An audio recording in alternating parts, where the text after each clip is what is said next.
quickly with a quick training with regard to homeschooling, and it has to do with really a response to a question that I get a lot of times when I'm talking to parents who are interested in homeschooling, but not sure if they are ready to get started or not sure what they want to do.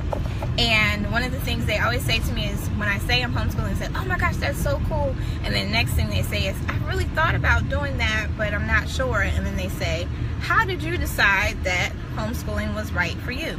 So the first thing I always tell people when I'm having this conversation, the first thing I always direct them to do, and never am an advocate right away for homeschooling, say, oh, you have to do it, oh, it's the best thing. I never do that. The first thing I always say is do your research.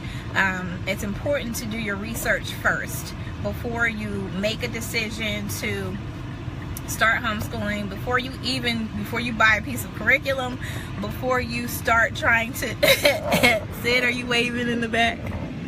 Yeah, there you go. Oh, just really quick, thank you to everyone who's been praying for Sid. She's doing much better today, even though she's still a little stuffy and sneezing, a little bit of coughing.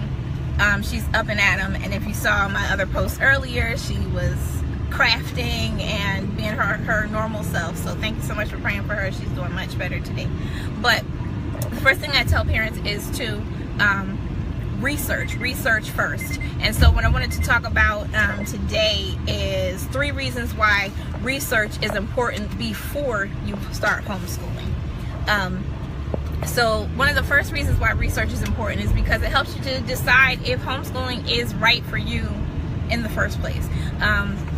When you start doing your research, you're going to get a better understanding of what homeschooling actually is. You're going to understand what it entails, and you're gonna you can find out about different types of homeschooling. There are different methods for how you can homeschool your child. There's everything from a very structured method to a much more free and relaxed method of homeschooling, and they all have specific names and categories, and once you start doing your research, you'll begin to see that. So homeschooling doesn't just fall under just one big lump, and it's just, oh, you only homeschool one way. There's so many different ways to do it, and you'll need to do your research first to determine what it looks like, if it actually will work for your family, if it's something that you even feel that you can commit to.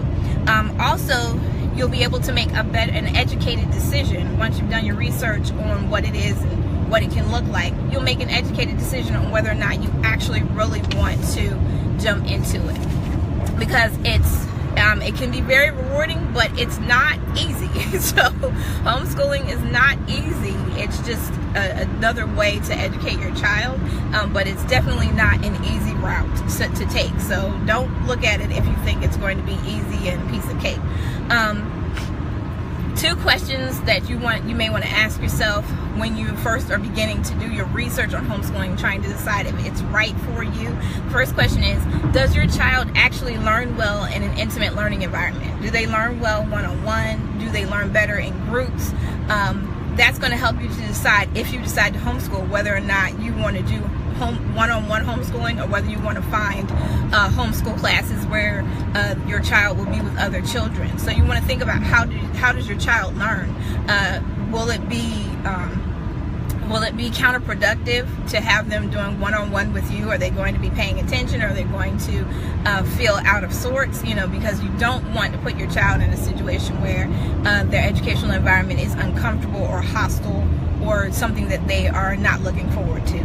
So that's the first question. The second one is, do you actually have time to homeschool? So when you homeschool your child, especially if you are going to be the primary person handling the instruction, you need to make sure that you do have time to actually instruct your child. So remember, I said homeschooling is not easy, so it's not an afterthought. It's not something that you do, oh, I have a few minutes, let's do some work since I have a few minutes.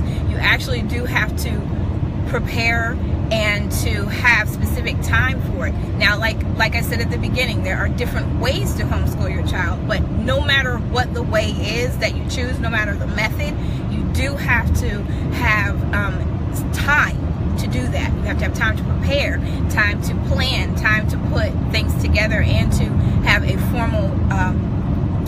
formal curriculum for your child, no matter what the method is that you choose.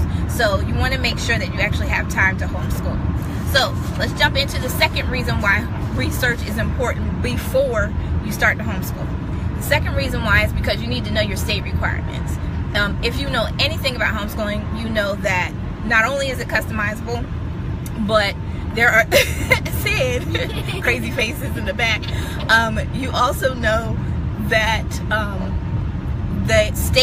every state has different requirements for homeschooling. So I can't speak to someone in Oklahoma and go, hey, what are you doing for homeschooling? What are your requirements? And they tell me, and they go, oh, and I say, oh, that sounds good. I'll do that too. Because I live in Texas. So I have to follow what Texas says are my requirements in the state where I live. So you want to make sure that you know your state's requirements in order to ensure that you are in compliance with what they ask you to do as far as your curriculum, what needs to be a part of your curriculum, how you need to report, and also what needs to be included as far as testing and things of that sort. So you need to get the specific requirements for that. So that's the second reason why research is important. You need to know your individual state requirements, because if you've seen in the news, you may see every so often there are things highlighted about homeschooling parents who are arrested for truancy and things of that sort.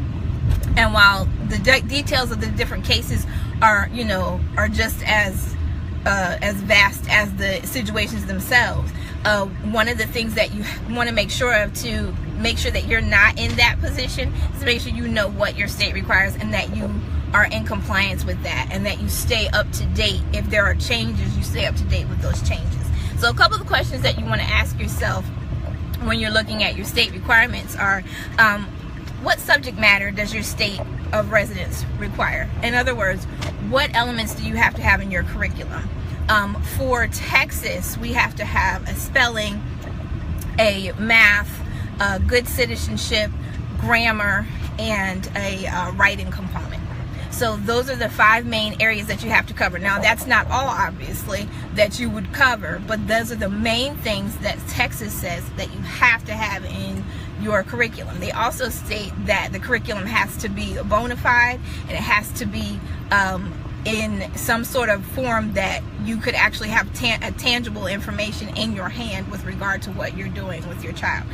So you want to make sure that you know what subject matter, what your curriculum needs to look like, what sort of deliverable method it needs to be in. So all those things are important. Also, does your state of residence have specific reporting and tracking requirements? That's the second thing you want to ask and find out, because if you have specific ways that you need to track your child's progress, and if you have specific ways that you need to report to your state, then you need to know what those are, and you need to follow them to the letter. There is no modification in that. Whatever your state says that you have to do, that's how you need to handle it. So those are 2 questions that you want to look at: subject matter, and what are the reporting and tracking requirements that are necessary as well.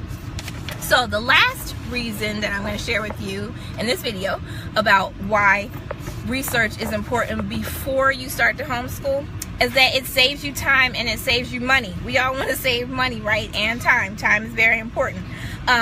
All too often, sometimes families are, especially when you're starting to look at whether or not you want to homeschool, families will be and they'll start on curriculum first. So they'll just be looking at different curriculums and trying to decide, hey, goofy goose, trying to decide if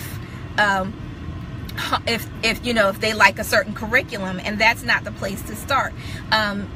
Curriculums can be, depending on the type of curriculum you pick, whether it's an individual subject or if it is an actual several subjects in one curriculum. If it's like all inclusive, they can be very expensive. So if you start purchasing curriculum and it doesn't fall in line with your state requirements, if you start purchasing curriculum and you realize that your child really doesn't respond well to it and they're not learning well with that particular function, then you're wasting money. You're also wasting time because you're not focused on the right thing first.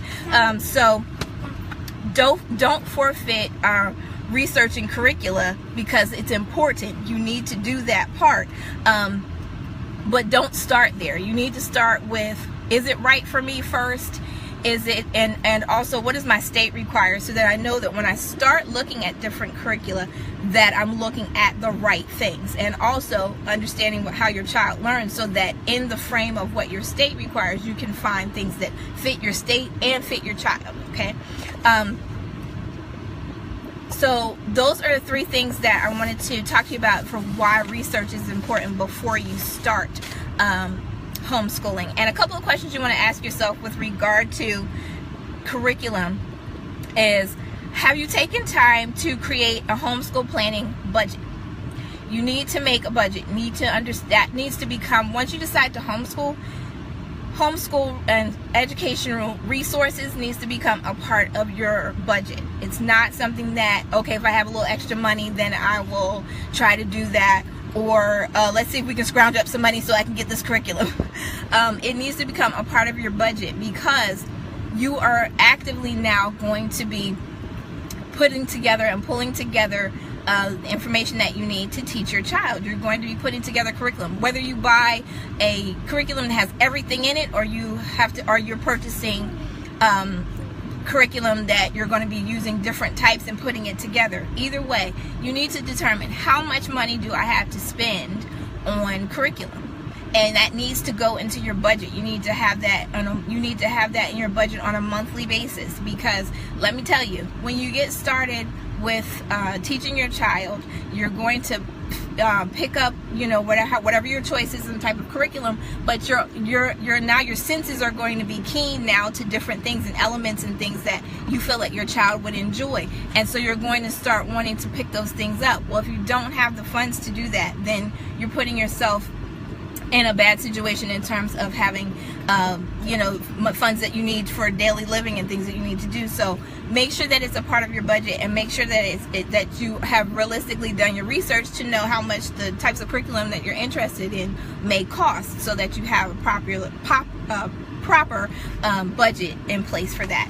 And then also try to determine what you like best. I always tell parents to, once you are at the point of researching curriculum, that you look at different types of curriculum, and you look at them and see, do they have samples? Do they have free elements that you can pull and check them out and see if they actually work for you. So I always say to look for free stuff, look for things that maybe you could purchase, like a small piece of a curriculum that's not that expensive, so you can test it out, and then you can determine whether you like prepackaged curriculum or whether you'd rather self-design. Right now with Sydney, she's 5 years old, we're in kindergarten is what we're doing, so I have chosen to do more self-designed. As we transition into first grade, we're going to be looking at a prepackaged curriculum.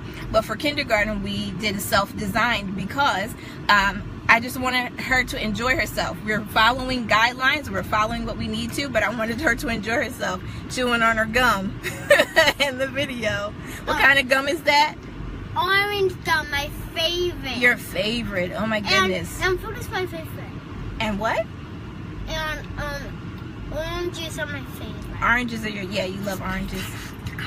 Okay, I'll put that in the comments. She wants me to put in the comments that she loves oranges. Okay, so those are the 3 things you want to, those are 3 reasons why research is important before you start to homeschool. First of all, it helps you decide if it's right for you at all. It helps you to know what your state requirements are, and it also helps you save time and money. If you found value in this video, please like it and share it with other people and families who are maybe thinking about homeschooling. Also, you'll see in the description for this video, I have a link there. If you liked this training, this quick training I did here live, I have an actual full training that's called 5 Steps to an Affordable and Successful Homeschool Program, and that actually goes more into depth with everything that I've talked to you about in this short video. It goes way more in depth. It's set up where it's in video form, so you can watch it at your leisure. There are handouts, there's lots of great information in there for you. So click that link, check it out, share this with individuals or families who are thinking about homeschooling, or maybe homeschooling and just want some extra help. Hopefully this will be helpful to someone. Thanks so much for joining me this afternoon. Enjoy this awesome Saturday and the great weather, and say bye, Sydney. Bye. All right, see you guys later.